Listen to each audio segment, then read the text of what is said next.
Hello, good evening everyone. So welcome to our bedtime devotional for girls. Ngayon po tayo sa day 267 sa atuang devotional. So today is Tuesday, October 15, 2024.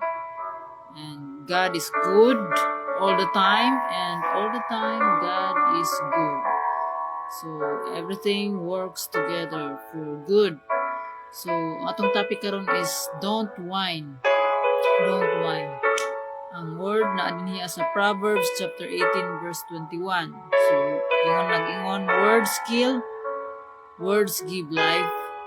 They're either poison or fruit. You choose. So, let us pray. Our Father God in heaven, Lord, we glorify your name. We acknowledge your presence. Ikaw ang Ginoo, Lord God. Ikaw ang Ginoo, Lord. Ikaw ang maghari ka, Lord God, sa mga usa, Lord God. Minaw na ining imong mensahe, Lord God. Ang pagtuon na mo, Lord. Kaya makinayang ang pagtubo, Lord God, sa among kinabuhi as sumusunod ni Kristo. Father God, salamat ka, Lord God, sa aming kinabuhi. Una kami, Lord, sa imong bulaang Espiritu, sa imong kaalon, sa imong kahibalo. Ngayon kami tudluan, Lord God. Mga kami matarong, Lord God. Padayon ka, Lord God, nga panglihok sa among kinabuhi, Lord. Silua kami, Lord, sa among kasaypanan, sa mga sala, Lord God, nga among nabuhat. Tabangay kami, Lord God, ang kinabuhi, Lord, kay wala kami mahimo, wala ikaw. Ikaw ang Ginoo, Lord God. Putli ang kasing-kasing. Tanggalan, Lord God, ang mga babag, Lord, sa imong pagtuon.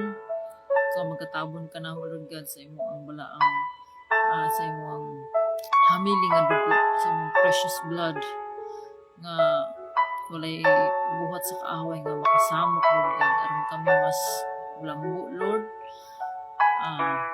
Mas daghan kami makatunan og kini ang mapuy-an sa among kinabuhi.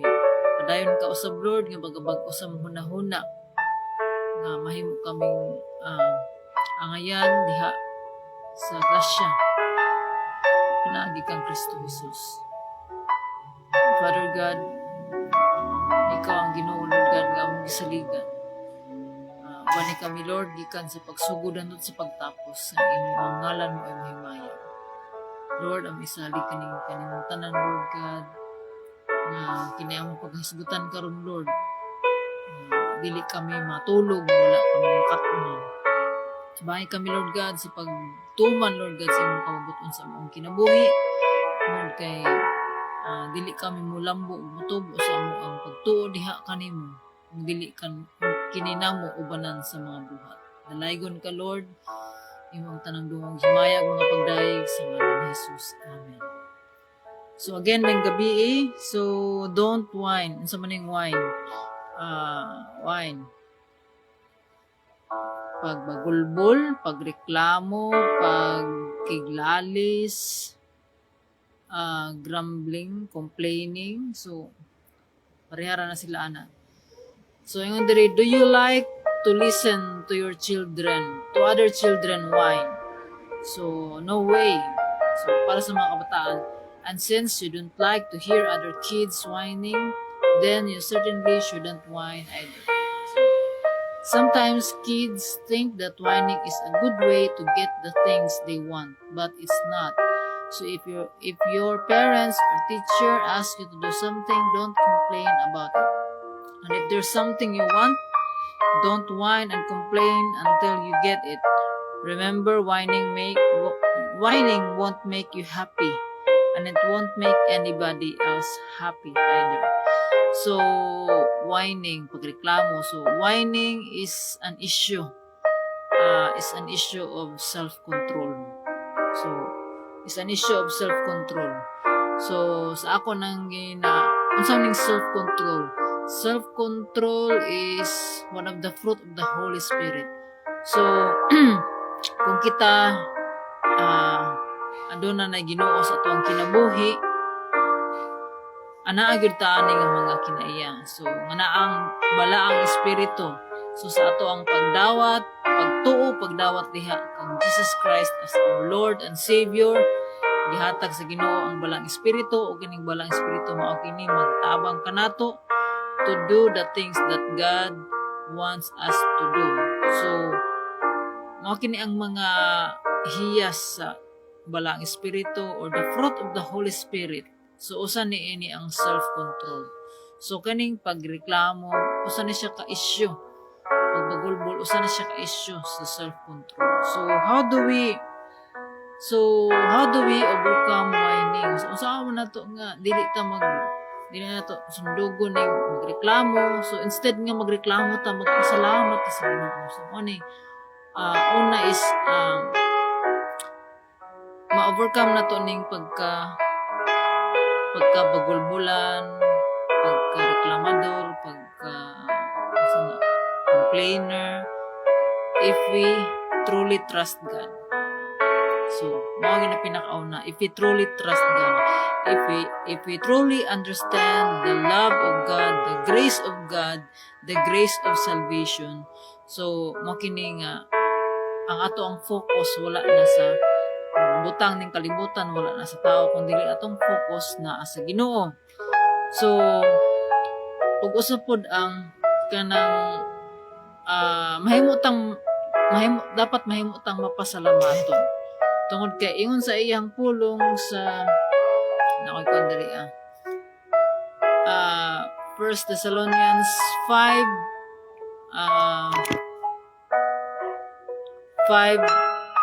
verse 15 to 17. So nga give thanks in all circumstances. So we must be thankful always. We must be grateful always. So even the smallest thing nga naa nato magpasalamat ta. So mao ni siya ang instead nga mag-complain ta, why do we give thanks to God?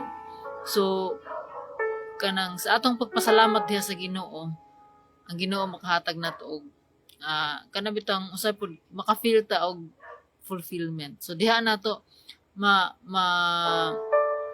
maka-experience ta sa fulfillment kung kabalo ta magpasalamat maski sa mga butang. So ingon ang Ginoo na sa 1 Thessalonians chapter 5 verse 15 to 17 nga be joyful always, be thankful always, and be prayerful always, for this is the will of God in Christ Jesus. So, kinahanglan nga mapasalamat na. So, ato ni siyang i-practice. So, una sa tanan is ato ang tuuhan o saligan ang Ginoo. So, kung mutuo ta, kung salit ta sa Ginoo, mutuo ta sa iyang pulong. So, nganaan nasulat sa Biblia. So, kinahanglan nato ni kini ukbo nato atong basahon atong tun-an. So karong higayon na tagaan nato og panahon ang Ginoo, tagaan nato og panahon ang pulong sa Ginoo. Mao kini ang magtudlo kanato unsaon nato pag kinabuhi diri nga kalibutan, because we are nothing without God. So sa ato ang paggukod sa mga butang diri nga kalibutan na dapat ato pong nangandam po ta sa ato ang future. Ato ang future, which is eternity. So, ato ning pangandaman, ang atong kinabuhi diri sa kalibutan, mubura. O, mao na siya ang training ground nato ni Denia for eternity. So, may nga nang uban nga, you only live once. Yes, you only live once. Don't waste your life for nothing. Don't waste your life, because how about preparing the life for eternity? So atong ibutang atong pagsalig sa Ginoo, we must remember our purpose nga nang nata diri sa kalibutan, to love God with all our heart, soul, mind, and strength, and to love our neighbor as we love ourselves. So kining pagka-reklamador is nakasentro ang ato ang kagalingon diha sa nakasentro ang ato ang atensyon diha sa atong kagalingon wa sa Ginoo. So naingon ang Ginoo nga love the Lord your God with all your heart. So ang ato ang focus is naa dapat sa Ginoo. So ato pong i-avoid na to ang avoid complaining. So ingon sa Philippians, so atong i-avoid ang complaining. So i-avoid nato ning mga pagbagulbul. Ingon sa Philippians chapter 2 verse 14, 15, do everything without complaining and arguing. So ang pulong sa Ginoo mo ay nagtudlo kanato nga dili kuno ta magbagulbol, dili ta mag-complain and arguing. So unsa man nga klase nga pag unsa nga klase na complaining. So mao ni siya nga kanang naay gihatag sa imuha bisig gamay ra magbagulbol na din ka. Kana mo kung usay ko din magbagulbol ta tungod kay dili ta mapasalamaton. Murag wala na jud kilaing kanang gusto buhaton, dili ka gusto mabuhat sa mga gipabuhat sa imo. Mao na nga sige kag complain. So masiga magkagmay ra gani nga butang mag-complain dayon. So how about giving thanks to God? So if we truly know our purpose, if we truly understand the love of God, ang kagalingon sa atuang mga tao, so mabawasan gid nang complain. So naatay pag-control sa atuang kagalingon because complaining is an issue of self-control. So if we have the Holy Spirit inside of us, because the temple of the Holy Spirit is our body, so the Holy Spirit will teach us to be self-controlled or to control ourselves. So daghang tag mga butang nga dapat nato i-control. So mo na nga daghang tag mga i-discipline, daghang tag himuon nga mga discipline sa ato ang kagalingon. So apil na ni ang pag-complain. So complaining or arguing or grumbling. So morning nga, do everything without complaining and arguing so that no one can criticize you. Live clean, innocent lives as children of God, shining like bright lights in a world full of crooked and perverse people. So kita nga nagtuo kang Kristo, kita ang mahimong suga sa mga katawhan nga wala pa Ginoo. Aron mahimo tang witness sa gugma sa Ginoo, aron mosalig sila ug motuo sila nga ang Ginoo mo'y angay tuuhan ug saligan. So let's become kanang, di ba ang mission ni Jesus is to ang mission nga gihatag ni Jesus sa iyang mga sumusunod is go to the world and tell the good news to everyone. So kita pod gitagaan po tag mission. Kung unsang mission ni Jesus is mao pod ang atong mission, to tell the good news that God so loved the world that He gave His only Son, that whoever believes in Him will not perish but have eternal life. So malikayan po nato ni ang pagka-complaining kung ato pong i-practice ato ang self to avoid angry responses. Kaya ingon po sa pulong sa Ginoo nga maski ako disad ko usahay makaakuan ko is be slow to speak, slow to anger, and be slow to speak, be quick to listen. Be quick to listen, slow to speak, and slow to anger. So daghang dapat i-practice. So mao kini ang mga kinaiya sa saka na Ginoo. Anamin ka buotan na lagi na siya. Di na siya hambot tungod kay ang balaang espiritu ang Ginoo nagtudlo, nagtabang kaniya nga mabag-o for the better. So we want ourselves to be a better person. So di kita maingon nga dili ni nako, di na ta mabag-o. No. We can change. God can change us. We cannot change ourselves, but God can change us. With God, nothing is impossible. So, mao na nga, so wala pa ta nakaila diha kang Kristo. Ang atong mga kinaiya, so wala pa ta nakaila kang Kristo. Ang atong mga, ang kinaiya sa tao, this is natural to man. So complaining, grumbling, sa to kanang high-tempered. So kanang mga dili maayo nga mga kinaiya, mao na ang kinaiya sa natural nga tao nga walay Ginoo. So mao kana nga ang Ginoo may nagbutang kanato og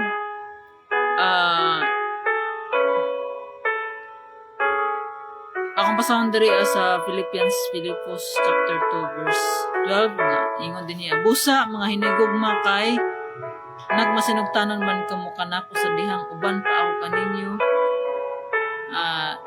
Labi pa gayong maayo nga magmasinugtanon kamo kanako karon nga layo ako kaninyo. Padayon kamo, ingon si Pablo, padayon kamo sa pagpaningkamot uban sa kahadlok ug pagtahod sa paghingpit sa inyong kaluwasan.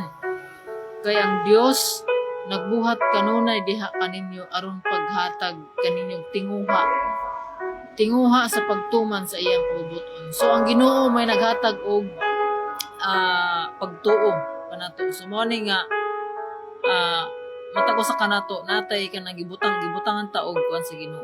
Pero kita na ang ato ang response mao na gi kuan sa Ginoo pangayo nga wholeheartedly tungod kay ingon sa Ginoo nga love your God with all your heart. So dili man ta makigugma sa Ginoo kung gipugos ta. So ang pagpugos dili man siya mahimong matawag nga gugma. So mao na nga butangan ta tuod sa Ginoo og kanang pagtuo. Pero ang ato ang response mao ato ang natay pud paghimuon.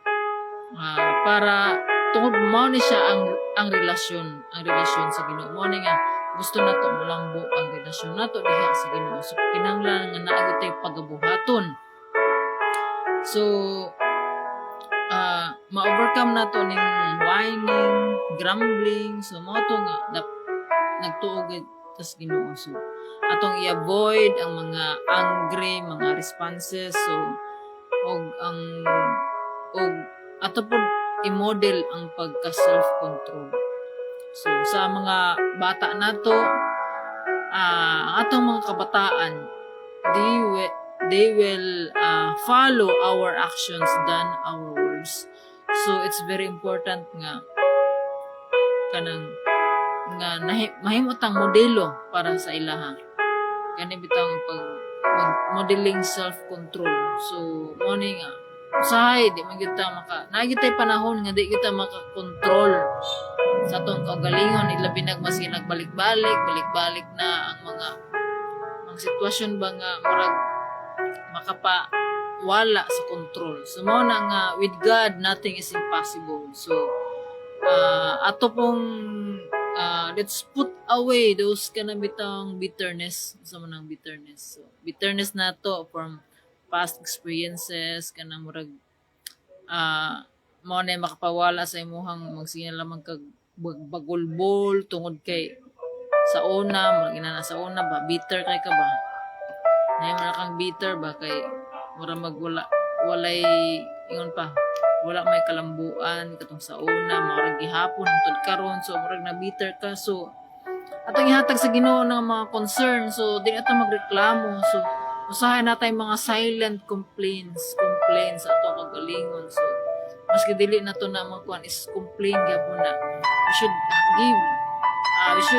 give it to God. So let's cast yung pasapan ha di ta mag-worry, lest God cares for us. So whatever burdens, concerns we have, let's give it to God, and God will give us rest or the peace that beyond understanding. So og kuan gud sa tanan kita motuog gud ta sa Ginoo. Tungod kay na atay pagtuo sa Ginoo. Atong i-increase pa nga atong pagtuo sa Ginoo, atong mosalig ta diha sa Ginoo ug atong istadihan ang iyang pulong. So kaning pagka-reklamador ma-overcome gyud nato ni kung inana ta nga tawo ma-overcome gyud nato ni kung atong i-surrender atong kinabuhi sa Ginoo. Lord, wala ko'y mahimo gayud kung wala ikaw. So atong ihatag sa Ginoo nga kini nga mga kinaiya dili ni siya angay, dili malipay ang Ginoo ani. Lord, tanggalan kini nga mga kinaiya dili ganahan ni ani tungod kay dili ni makahatag og maya sa imong ngalan ug i-increase mo ang pagtuo diha kanimo. Lord, help me to be grateful. Mamasig sa mga butang, Lord God, nga dili ko magreklamo, instead nga magreklamo, magpasalamat ko kanimo kanunay tungod kay ang tanan adunay katuyuan diha sa Ginoo. So na may mga kuan kaning mayon tag mga reklamador usay magwine kibali sa mga bata ni siya nga ano bitang gamay pa nga mga bata nga kanang magkilak-kilak grabe nga magreklamo, magligid-ligid na para makuha ang iyang gusto. Kung give in ta ana nga mga kuan. So we must be careful unsa ang mga kanang bitang strategy sa mga kabataan para makuha ang ilang gusto. So mao na nga atong pangayoon diha sa Ginoo in prayer nga matudloan nato atong mga kabataan ug makasabot sila kung unsa ang pamaagi sa Ginoo. So dili man perfect gayud ang tanan, dili ta maka-perfect gayud tungod kay while naapata sa kalibutan atong kinabuhi dili gyud perfect. We can fail God. We fail God every day. So mao na nga maningkamot ta, dili man sa ingon nga tungod kay dili ta perfect, dili na lang pud ta maningkamot. Kaya ingon ang Ginoo, paningkamot kamo. Putli ang inyong kasing-kasing aron dili kamo masaway.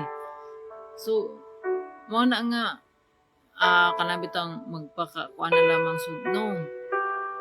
Ang usa ka tinuod nga nagtuo diha sa Ginoo, ang iyahang focus na sa Ginoo. So kung kaning mga pagreklamo kasi ganay sa ato ang mga adults, so daghan gyud tag mga reklamo sa atong trabaho, daghan tag reklamo. So masalamat ta sa Ginoo nga natay trabaho, kay kanang imong trabaho karon mao nay pangandoy sa uban nga walay trabaho. So let's give thanks to God. Lord, salamat kay na ako'y trabaho. Kini nga trabaho, Lord, mao ni pangandoy sa ubang mga tawo nga walay trabaho. Salamat, Lord, nga naay pagkaon. Ako'y pagkaon. Makadawat kong sweldo.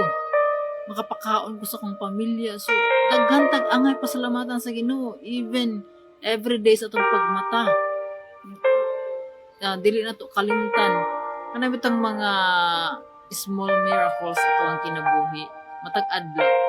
So dili na to kalimtan ang mga butang naghihatag daan sa Ginoo kanato.